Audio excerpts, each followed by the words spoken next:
ஹாய்ங்க, ஃபைனலாக இந்த இடத்த க்ளீன் பண்ணியாச்சு. ஸோ இது ரொம்ப நாளாக க்ளீன் பண்ணணும்னு நினச்சிட்டே இருந்தது. இப்போ வந்து நடந்துருச்சு. இப்போ வந்து நம்மளுக்கு ஐப்ரோஸ் ஃபேஷியல் வந்து வீட்டுக்கு நிறைய பேர் வர்றாங்க அப்படின்றதுனால இந்த இடத்தையெல்லாம் க்ளீன் பண்ணிட்டோம். ஜாமான் மேலே இங்கே கொஞ்சம் கொண்டு வந்து இந்த இடத்தையும் க்ளீன் பண்ணி இந்த இடத்துல எல்லாம் வச்சாச்சு. கொஞ்சம் பழைய திங்ஸ் எல்லாம் இருக்குது, அதெல்லாம் பாத்திரக்காரங்க வந்தால் போட்டுக்கலான்னு பாட்டி எடுத்து வச்சுருக்காங்க.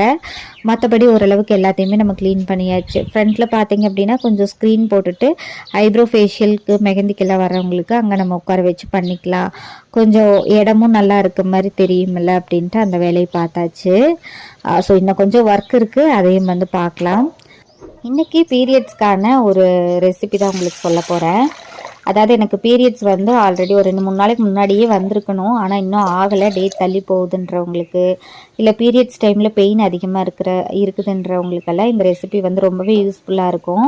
இப்போ நான் 2 டம்ளர் தண்ணி எடுத்திருக்கேன். அதில் 2 ஸ்பூன் வந்து ஓமம் போடுறேன். அதாவது முறுக்குக்கு போடுவோம்ல ஓமம், அது போட்டு 1 ஸ்பூன் சீரகம் போட்டிருக்கேன். நீங்கள் இஞ்சி இருந்தால் இஞ்சியும் போட்டுக்கலாம். இது நல்லா இப்படி கொதிச்சதுக்கப்புறமா அடுப்பை சிம்மில் வச்சுருங்க. அந்த 2 டம்ளர் தண்ணி 1 டம்ளர் தண்ணியாக வந்து குறையணும், அந்தளவுக்கு சிம்லேயே வச்சு சூடாகட்டும். அதுக்கப்புறம் வெதுப்பாக சூட்டில் வந்து நம்ம எடுத்து குடிச்சிடலாம். இப்படி நீங்கள் குடிக்கும்போது இப்போ பீரியட்ஸ் ஆகலை அப்படின்னா கூட நம்ம பீரியட்ஸ் ஆயிடுவோம், இல்லை பீரியட்ஸ் அப்போ நம்மளுக்கு பெயின் இருக்குது அப்படின்னா அது கூட நம்மளுக்கு சரியாயிடும். ஸோ எனக்கு வந்து இந்த நான்வெஜ் அதிகமாக எடுத்துக்கும் போது அந்த மந்த்லியில் பார்த்தீங்க அப்படின்னா பீரியட்ஸ் தள்ளி போகும். அப்போ நான் இந்த மாதிரி வச்சு குடிக்கும்போது எனக்கு பீரியட்ஸ் ஆயிரும். அப்புறம் பீரியட்ஸ் பெயின் எனக்கு ஓவராக இருக்கும். அந்த சமயத்துலேயும் நான் வந்து இந்த மாதிரி தண்ணி வச்சு குடிக்கும்போது எனக்கு வந்து அது கொஞ்சம் நல்லாயிருக்கும்.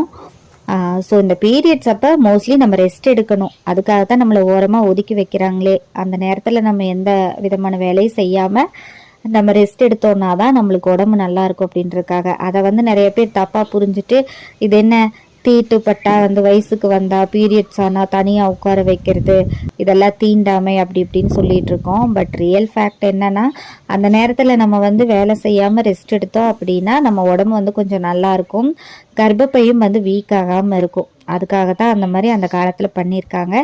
அதை புரிஞ்சுக்கோங்க. யாருமே தப்பாக நினச்சிட்டு நம்மளை வந்து இப்படி ஒதுக்குறாங்கன்னு நினைக்காதீங்க. அந்த சமயம் கண்டிப்பாக ரெஸ்ட் எடுத்து பாருங்கள், கர்ப்பப்பை பிரச்சனைகளும் வராமல் இருக்கும்.